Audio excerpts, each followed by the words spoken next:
Hablar de sexo es un tabú y peor si quien lo hace estudió en un colegio de monjas, es latina y metió la pata en la adolescencia. Una sexóloga colombiana rompió el corsé del moralismo con el que la criaron, superó una relación tóxica y abusiva y llegó a la radio de Estados Unidos para hablar de sexo y de malas relaciones. Andrés Sanín tomó nota de la receta contundente contra la violencia: hacer el amor y no la guerra. Hay que ser creativos, imagínate, hasta en eso, en todo, en todo. ¿Una vez al año o como lo da comida? 3 golpes al día. Mira, no, 3 golpes al día creo que es mucho. Pónganlo en la agenda. O sea, yo sé que no es lo más romántico de la vida, pero si yo sé que los miércoles en mi casa se hace el amor, ahí sí como el chiste, ¿no? En mi casa se hace el amor a las 7, esté o no esté mi marido. Reírse hasta del sexo como un tabú o como el pan de cada día. Hacer el amor y no la guerra. Amarse a sí mismos y huir de las parejas tóxicas, celosas o manipuladoras. Esa es la prescripción de la sexóloga colombiana Claudia Campos para mantener viva la chispa en un mundo donde el exceso de trabajo y la monotonía están acabando con el sexo y de paso con muchas relaciones. Creo que la pregunta más común que hacen obviamente es el bajo deseo sexual, el si se puede perdonar una infidelidad, por qué mi marido no tiene deseo o por qué mi mujer no tiene tanto deseo como yo, ¿no? Con 61 años bien vividos, con un doctorado en sexualidad en España y con un programa de radio semanal donde habla sin filtro y al desnudo de sexo y de todos esos males que ha vivido en carne propia, la doctora Claudia Campos lleva 40 años ayudando a las mujeres latinas en Colombia y en Estados Unidos a querer sus cuerpos y a evitar ser víctimas de relaciones abusivas como la que ella misma sufrió. Eso es lo que sucede en las parejas, que no hablamos de sexo, que no hablamos de lo que nos gusta, lo que queremos. Pues en la radio me presentan como Claudia Campos, psicóloga clínica, sexóloga y terapeuta de pareja. Y una mujer que habla sin filtro. Y cuando está en una cena, en una reunión social y conoce a alguien nuevo y usted le pregunta, bueno, ¿a qué se dedica? No, soy sexóloga. ¿Cuál es la reacción de la gente? Mira, hay varias cosas. Las mujeres dicen, wow, con ella tenemos que estar la noche. Y los hombres se alejan. ¿De verdad? Indiscutiblemente. Un hombre que habla con una sexóloga pensarán que es que tiene problemas con su sexualidad. Así hoy ventila en la radio todo eso que ocurre bajo las cobijas y sea una autoridad en sexualidad humana, codependencia y relaciones de pareja. Esta sexóloga también fue víctima de la timidez sexual y del moralismo de un país que le tenía pánico a hablar de sexo en la familia o en el salón de clase. Tuve la educación sexual que muchos hemos tenido, que es el silencio, porque a través del silencio también estás educando. Estás hablando de un tema que es tabú, estás diciendo de ese tema no se habla, ese tema es como prohibido, ¿verdad? Educada entre el silencio y el miedo a hablar de sexualidad y a negarse a las pruebas de amor que le piden todavía muchos hombres a sus parejas, terminó metiendo la pata muy temprano con el primer novio que tuvo. Esto es normal, entonces si tú me amas no tienes por qué decir que no. Entonces uno con miedo a perder ese amor, con miedo a perder ese novio, con miedo a perder esa persona que tú amas, pues accedes de pronto a tener relaciones que no quieres. Yo quedo embarazada a los 16 años. Esa primera metida de pata, sumada al miedo a hablar con sus papás de lo que ya era un hecho consumado, le impidió considerar cualquier opción, como la interrupción del embarazo o la adopción, y la llevó a meter la pata por segunda vez, casándose a escondidas de toda su familia. Yo me casé tan pronto quedé embarazada. 16 años. Sí. Pero una niña. Claro, Casi matrimonio infantil. Claro, nos casamos a escondidas. Nos casamos un viernes 2 de noviembre, el Día de los Difuntos. Ya con el apoyo de sus papás que le pagaron la universidad, Claudia pudo tener a su hijo Alex, una de las mayores alegrías de su vida, entrar en la universidad y evitar descarrilarse entre sus obligaciones como estudiante de psicología, como esposa y mamá de un recién nacido. Mi mamá me cuidaba al niño en las mañanas, yo llegaba a estar con él el resto del día. Yo y mis compañeras, ¿no? Él fue como la mascota del grupo porque todas le cambiaban pañales, le daban teteros. Él creció entre los libros con nosotros y en la universidad. Entonces, indiscutiblemente fue otra etapa, ¿no? Era otra cosa diferente para mí.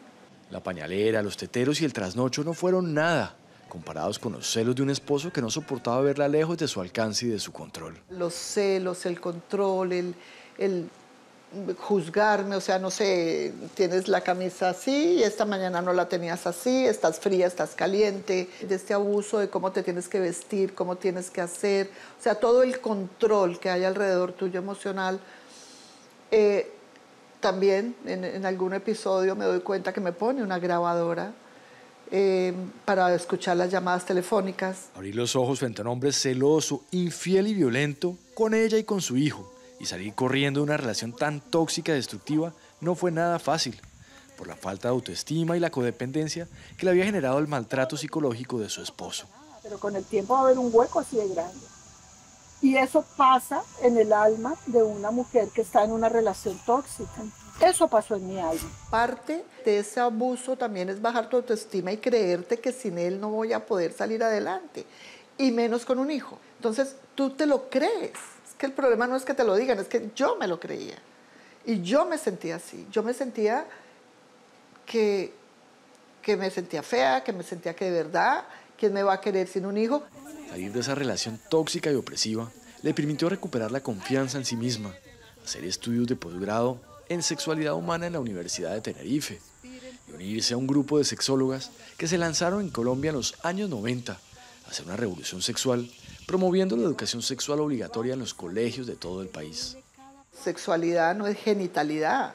Sexualidad implica muchas cosas de la vida. Cuando tú estás enseñándole a un niño precisamente autoestima, cuando le estás enseñando valores por su cuerpo, a respetar su cuerpo, a los nombres de su cuerpo como son, estás educando sexualmente. Claro que hubo mucha resistencia, hubo panfletos en la calle diciendo que éramos hijos del diablo, pues porque definitivamente queríamos dañar a nuestros hijos. No fue el diablo, sino la muerte de su mamá, la que la llevó irónicamente a uno de esos congresos de sexología a los que su esposo nunca la había dejado ir por celos. Todo gracias a ese grupo de sexólogas amigas que se unieron para darle ese viaje de regalo a México y subirle el ánimo en medio de su duelo. Ahí, en ese congreso, conozco a Carlos Ugarte, el que hoy es mi esposo. Lo conozco en ese noviembre y 6 meses, 7 meses después estaba yo en este país casándome y cerrando todo en Colombia para venirme acá. Ya con un esposo capaz de diferenciar el verdadero amor de la codependencia o el afán de control y posesión, pudo ser esa mujer sin filtros que se ríe hasta del sexo como parte del menú. El sexo produce, pues sí, serotonina, endorfinas, produce hormonas del bienestar, entonces pues claro que rico, pero vuelvo a lo mismo, un sexo placentero, un sexo que para los dos sea un sexo sabroso, responsable. Pero si pues yo no lo gozo, si yo no siento, si no me gusta, pues indiscutiblemente lo tengo como una tarea, pero no lo voy a gozar y no voy a generar nada de bienestar. Ya llevan casi 30 años en Estados Unidos juntos, variando el menú del día. Pero la migración no es el sueño americano que pintan, es perder el sueño buscando trabajo, estrellándose contra un nuevo idioma y contra una nueva cultura. La inmigración para mí fue durísima. Yo digo que yo llegué hace 26 años, pero estoy aquí hace 24. Los 2 primeros me dediqué a llorar por varias circunstancias. Una, me sentía perdida. El idioma. Me perdía dando la vuelta a la manzana. Pero era yo creo que el miedo y la angustia que me hacía como no aterrizar. Extrañaba todo de Colombia, por supuesto. Después de casi 3 años de no encontrarse, fue la entrega por los demás la que le demostró el camino de vuelta a sí misma, cuando empezó a trabajar como voluntaria en la Clínica del Pueblo, un lugar donde le dan la mano a los inmigrantes y donde ella pudo poner su conocimiento al servicio de los otros con un programa de negociación del uso del condón. ¿Qué tipo de historias se encontraba ahí? Abuso sexual infantil, historias de violencia doméstica, historias de mujeres que empiezan de cero a tener su empresa, a vender pupusas, a vender la empanada y se volvieron empresarias. O sea, mujeres guerreras por dentro con todo y lo que la vida las ha golpeado. En la Clínica del Pueblo primero y después desde el primer programa radial en el que empezó a trabajar, Sexo y algo más, ayuda a muchas mujeres, no solo a vivir una vida sexual más plena, sino a vivir de relaciones tóxicas como la que ella había vivido, a poner límites y a quererse a ellas mismas por encima de todo lo demás. Pero alcanzó a intervenir en el caso de una colombiana de la que supo ya cuando era demasiado tarde. y realmente fue un caso muy duro y bueno, muy sonado. Andreita, ella tenía una relación abusiva, de abuso físico, de abuso verbal, de abuso sexual. Cuando hay una discusión, él ya empieza otra vez como a discutir, a violentar, y ella dice, te voy a llamar la policía. Y en esas, pues él, en un arranque de estos, la ahorca y la mata. Ella no buscó ayuda profesional, ella no buscó la ayuda, ella simplemente sí puso las órdenes de restricción, pero nunca buscó la ayuda profesional para poder salir de esa relación. Para evitar que se repitieran más casos como ese, la doctora Campos unió a una buena amiga colombiana, Ángela Franco, y crearon Latinas USA, una fundación para empoderar a mujeres migrantes como emprendedoras y para abrir una red de apoyo donde puedan hablar a tiempo, compartir sus experiencias y no aumentar esas cifras de violencia doméstica que siguen desatadas en todo el mundo. Y la estadística es alta, ¿no? También, 3 de cada 5 mujeres es víctima de abuso, de violencia en este país. Creemos en que nos merecemos la igualdad.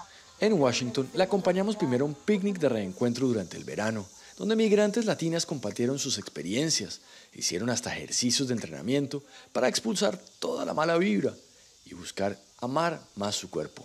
¿Y el empoderamiento sexual existe también? Yo creo que el empoderamiento emocional cubre lo sexual, porque cuando tú aceptas tu cuerpo, cuando tú dices, esta soy yo, y así me amo, créeme que sexualmente gozas, porque ya lo ves en otro plano, porque la sexualidad pasa por esto, por la piel, por lo que eres, por cómo te ves al espejo. A las pocas semanas nos colamos en el Congreso Anual de Mujeres Latinas, que organizan Claudia y su socia colombiana en un hotel a las afueras de Washington, D.C., con el embajador de Colombia, Luis Gilberto Murillo, incluido, con la exvicepresidenta de Costa Rica, Epsi Campbell, y con toda una serie de mujeres superpoderosas que fueron desnudándose emocionalmente y compartiendo hasta sus experiencias más inconfesables. Y hasta poniendo contra las cuerdas a los hombres en la tarima y desnudándolos de su machismo y su timidez para hablar a calzón quitado hasta de la impotencia.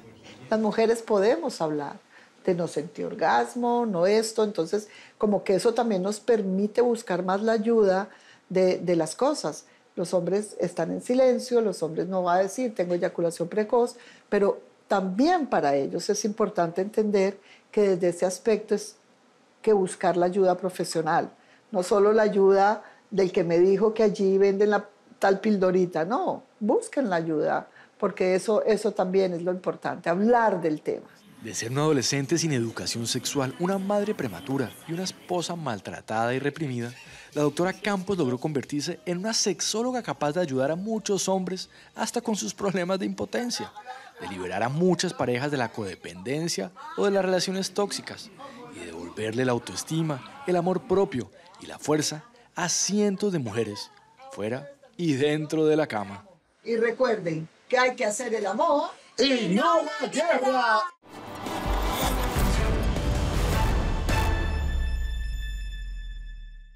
La doctora Campos tiene razón. No hay mejor estimulante sexual que amarse a sí mismo y mejor protección que huir de una mala relación. A disfrutar del sexo seguro y mejor todavía si hay amor de por medio. Si tiene alguna historia que contarnos, escríbanos a losinformantes@caracoltv.com.co o si quiere volver a ver alguna de nuestras historias, síganos en Facebook o en nuestro canal de YouTube y listo. Nosotros nos vemos, como siempre, los espero el próximo domingo con otras 3 grandes historias. Buenas noches, que descansen. Hola, los invito a que se suscriban a nuestro canal de YouTube aquí. Y si quiere ver alguna de nuestras grandes historias, es fácil. Haga clic aquí. Chao, nos vemos.